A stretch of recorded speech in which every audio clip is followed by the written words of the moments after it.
और तू खातिम नबीन दा मान वाला अपना सिर्फ दुनिया मान लगे अपने आप को होश ना ला तू उम्मती मोहम्मद मुस्तफा से है असि हर साल आना ओके दे पता नहीं पढ़ते तुम्हारे साढ़े अल्फाज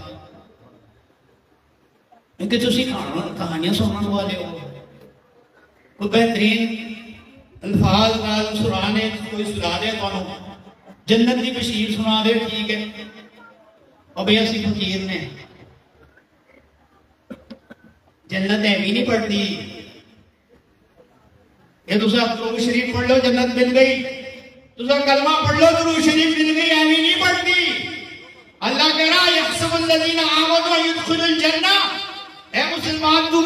गुमान करता है कि तेनू जन्नत मिलेगी